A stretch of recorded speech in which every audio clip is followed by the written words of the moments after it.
Yo, what's going on? Mike from Mike Talk Sports. Justin Fields dislocated his right thumb in a loss versus the Vikings, and he most likely will miss the Bears' next game against the Raiders. So in today's video, we dive into Tyson Bagent, the new starting quarterback for the Chicago Bears, in order to determine who is Tyson Bagent and can he step up and play well for the Bears. In high school, Tyson Bagent was the best player in all of West Virginia in his senior season, winning West Virginia Gatorade Player of the Year honors. And despite getting a few Division I offers such as Albany, he ended up going to a Division II school called Shepherd University. He stepped onto the field and impressed the coaching staff immediately, getting the starting nod as a true freshman, and he was absolutely phenomenal as a true freshman, putting up 3,029 yards, 29 touchdowns, and 13 interceptions, and he ended up being the best quarterback in his entire conference, being the all-conference first-team quarterback. He improved upon this impressive true freshman season by putting up 4,349 yards, 36 touchdowns, and 13 interceptions in his sophomore season. His junior season was canceled in 2020, but in 2021, he genuinely had one of the most impressive quarterback performances out of a Division II quarterback in the history of NCAA, putting up 5,000 passing yards, 53 touchdowns, and 13 interceptions.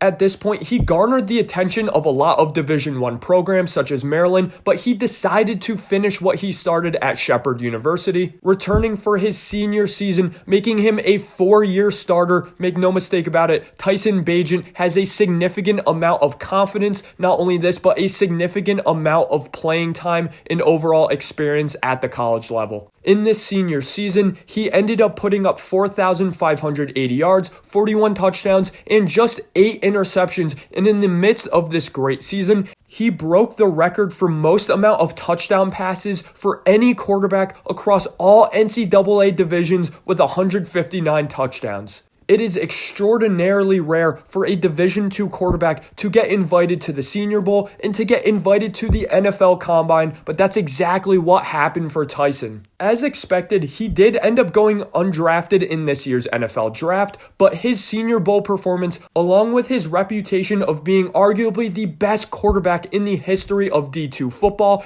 the Chicago Bears ended up giving him an opportunity to make the 53-man roster, a tall task for a rookie undrafted D2 quarterback, but that's exactly what Tyson Bagent came in and did. He had a very impressive preseason, going 20 for 29, and this was good enough for Tyson Bagent to make the 53-man roster, and by the time week 4 of the NFL season rolled along, he secured the backup role in Chicago. And this brings us to today. So Tyson Bagent, as a backup quarterback, never playing in an NFL game, was thrusted into that Vikings game, and he went 10 for 14 for 83 yards and a rushing touchdown. Now, he did have a fumble and a pretty bad interception to end the game, but overall, first and foremost, guys, I was so impressed by his poise and overall demeanor. He seems as though he knew he belonged there. The moment did not seem too big for him, and for a guy to step up on short notice like that is very impressive in my opinion. Now, I'm not going to act like I'm some Tyson Bagent expert. It was very hard for me to find a lot of film on him, but overall, let me share you some of my thoughts and takeaways from watching him in a limited amount. He clearly has a very confident processor, and this processor, of course, causes a large amount of variance in his game. He can come out there and look absolutely phenomenal, hitting on all cylinders.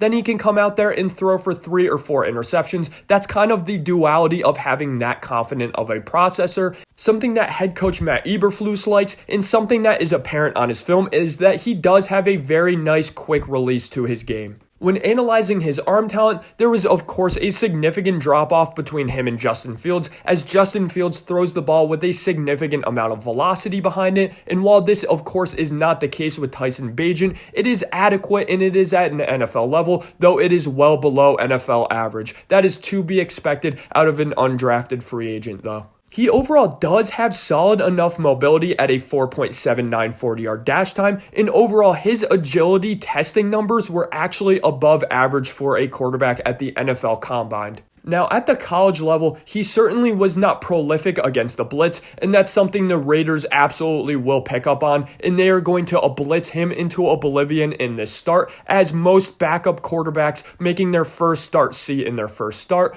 Overall, he has somewhat erratic footwork while being blitzed that does cause some accuracy issues. But he will step up in the face of pressure and he will not let a play go dead. Again, that causes a lot of high variance in his game, but that sort of toughness is something that the Chicago Bears will rally behind. Overall, I have massive respect for Tyson Bagent being so confident out there and having the demeanor of an NFL quarterback. And contrary to most people in his position, there will not be a moment, in my opinion, in which Tyson looks like a deer in headlights out there. Overall, if he throws an interception, he's going to shake it off and have the confidence to come back the next play and execute. My prediction for Tyson Bagent, I don't think he will ever establish himself as a starting quarterback in the NFL, but I do think he has the opportunity to establish himself as a solid backup, and honestly, that's exactly what I think he'll do. Thanks for watching today's episode of Mike Talk Sports. Let me know in the comment section below, what are your thoughts on Tyson Bagent, and if I missed anything, some cool facts about him, let me know in the comment section below. Again, thanks for watching, guys. If you enjoyed today's video, smack that like and hit subscribe.